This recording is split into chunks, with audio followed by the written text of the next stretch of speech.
प्रिय भैया बहनों, आज आपके समक्ष हिंदी के संस्कृत खंड के द्वितीय पाठ अन्योक्ति विलास को प्रस्तुत कर रहे हैं।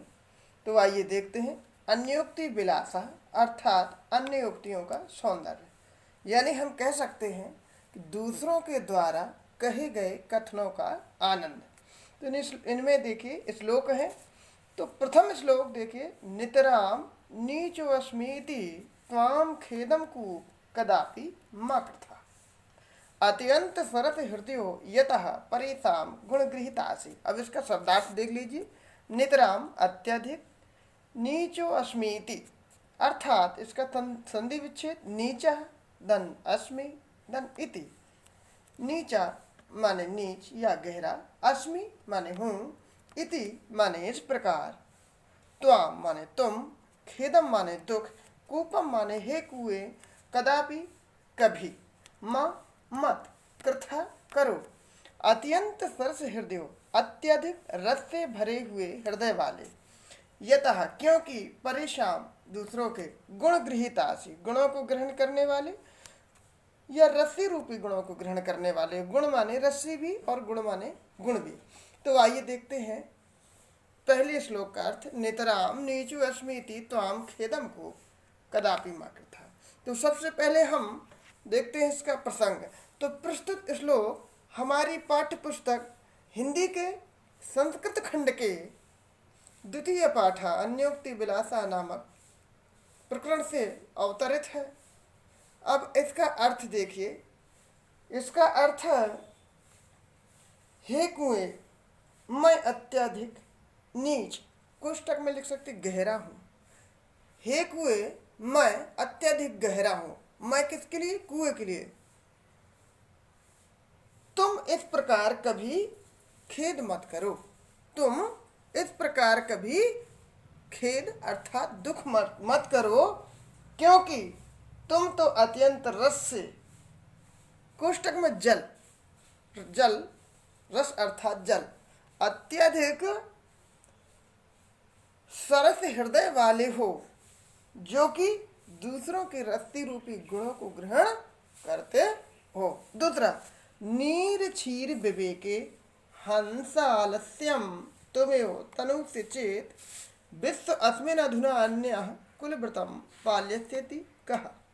नीर माने पानी, क्षीर माने दूध, विवेके माने निर्णय में, हंस आलस्यम, हंस धन आलस्यम, हंस अर्थात हे हंस, आलस्यम आलस्य करते हो, तुमेव त्वम धन एव, तुम माने तुम, एव माने ही, तुम ही तनु से करते हो, चेत यदि, विश्व अस्मिन अधुना अन्य, तो विश्व धन अस्मिन धन अधुना धन अन्य, तो विश्व अस्मिन इस संसार में, विश्व माने संसार, अस्मिन माने इस संसार में, अधुना अब, अन्य दूसरा, कुल व्रतम कुल के व्रत का, पाल्यस्यति पालन करेगा, कहा माने कौन।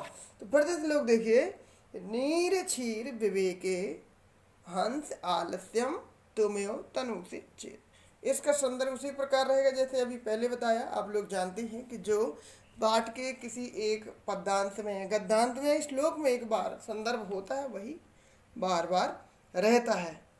तो देखेंगे, हे हंस, नीर, हे हंस, यदि तुम ही नीर और क्षीर अर्थात नीर माने जल, क्षीर माने दूध और पानी के निर्णय करने में आलस्य करोगे, तो इस संसार में दूसरा कौन है जो अपने कुल के व्रत का पालन करेगा।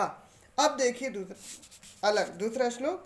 कोकिल यापय दिवसान तावत विरसान करील विटपीसु यावंद मिलदलिमाला कोयपी रसाला समुल्लसति। कोकिल, हे कोयल, यापय व्यतीत करो, दिवसान दिनों को, तावत तब तक, विरसान नीरस, करील विटपेसु करील के वृक्षों पर, यावन मिलत अली माला, तो यावत धन मिलत धन अली माला, यावत जब तक, मिलत माने संपन्न, अली माना भंवरों का समूह, कोयपि कोई रसाला आम का वृक्ष समुल्लसति शोभित होता है। तो इसका अर्थ देखेंगे, हे कोयल, जब तक भौरों से युक्त कोई आम वृक्ष विकसित हो तब तक तुम अपने नीरस दिनों को करील के वृक्षों पर ही बिताओ। अर्थात जब तक अच्छे दिन आए व्यक्ति को बुरे दिन किसी भी प्रकार से व्यतीत कर लेना चाहिए। अगला श्लोक देखेंगे, रे रे चातक सावधान मनसा मित्र क्षणम श्रुताम अम्बोधा बहवो बसंती गगने सर्वे अपि नेता दृशा केचित् वृष्टभि आद्रयन्ति वसुधाम गर्जन्ति केचित् वृथा यम यम पश्यसि तस्य तस्य पुरतो मा ब्रूहि दीन वाचा। तो चातक पपीहा सावधान ध्यान पूर्वक, मनसा मन से, क्षणम क्षण भर, श्रुताम सुनो, अम्बोधा बादल, बहबू माने बहुत से, बसंती माने रहते हैं, गगने माने आकाश में, सर्वे अपि माने सभी, नेता दृशा माने ऐसे नहीं है, केचित कुछ तो, वृष्ट भी वर्षा के द्वारा, आद्रियंती गीला कर देते हैं, रशीला बनाते हैं, वृथा बेकार, यम यम जिस जिसको, पश्यसी देखते हो, तस् तस् उस उसके, पुरतः सामने, माँ मत, ब्रूह बोलो, दीन वचः दीनता से भरे वचन। इसका अर्थ देखिए, रे रे चातक सावधान, हे मित्र पपीहे ध्यान पूर्वक मन से एक क्षण सुनो। आकाश में बहुत से बादल रहते हैं परंतु सभी एक जैसे नहीं होते। कुछ तो वर्षा के द्वारा पृथ्वी को गीला कर देते हैं अर्थात रशीला बनाते हैं, कुछ अनायास गर्जना ही करते रहते हैं। यम यम पश्यसि अर्थात जिस जिसको देखते हो, तस् तस् पुरतो मा ब्रूहि दीन वाचा, उस उसके सामने दीनता से भरे वचन मत बोलो।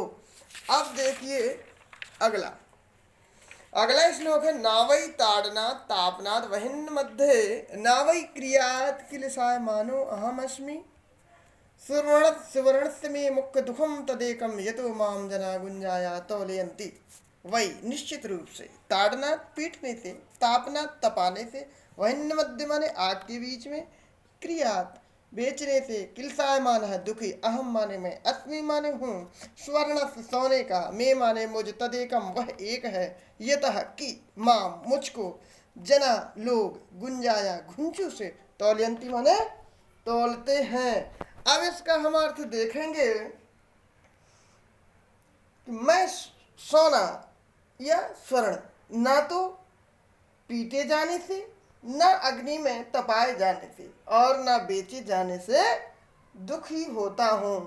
मुझ सोने का एक ही प्रमुख दुख है, स्वर्णस्य में मुख्य दुखम तदेकम, मुझ सोने का प्रमुख एक दुख है कि लोग मेरी तुलना घुंचू से करते हैं, रत्ती से करते हैं, अर्थात किसी तुच्छ व्यक्ति के साथ यदि श्रेष्ठ व्यक्ति की तुलना होती है तो उसे सबसे ज्यादा उसी में कष्ट होता है। अगला देखिए, रात्रि गमिष्यति भविष्यति सुप्रभातम भासवानुदेश्यति हसिष्यति पंकजाली इत्थम विचिन्त्यति कोशगते दुरेफे हा हंत हंत नलिनीम गज उज्जहार। तो रात्रि गमिष्यति रात्रि या रात बीतेगी, भविष्यति होगा, सुप्रभातम माने सुंदर प्रभात, भासवानुदेश्यति भासवान धन उदेश्यति, भासवान माने सूर्य, उदेश्यति माने उदय होंगे या उदय होगा, पंकजाली कमलों का समूह, विचिंत्यति विचार करता है, कोशगति कमल कोश के भीतर बंद, दुरेफे माने भौरा, नलिनी माने कमलिनी को, गज माने हाथी ने या हाथी, उज्जहार उखाड़ दिया। तो आइए देखते हैं, रात्रि जाएगी, सुंदर प्रभात होगा, सूर्य उदय होगा और कमल समूह खिलेगा। इस प्रकार कमल कोश के भीतर बंद भौरा विचार करता है। हा हंत दुख का विषय है कि कमलिनी को हाथी ने उखाड़ दिया, अर्थात व्यक्ति कुछ सोचता है और ईश्वर की इच्छा कुछ ही होती है तो और कुछ ही हो जाता है उसकी मर्जी से। तो इस प्रकार से प्रिय भैया बहनों, ये आपके दूसरे पाठ के सभी श्लोक हुए और चूंकि मैंने शब्दार्थ और इसके प्रश्नोत्तर व्हाट्सएप के जरिए आपके पास पहुंचा दिए हैं। तो आज के वीडियो में इतना ही। धन्यवाद।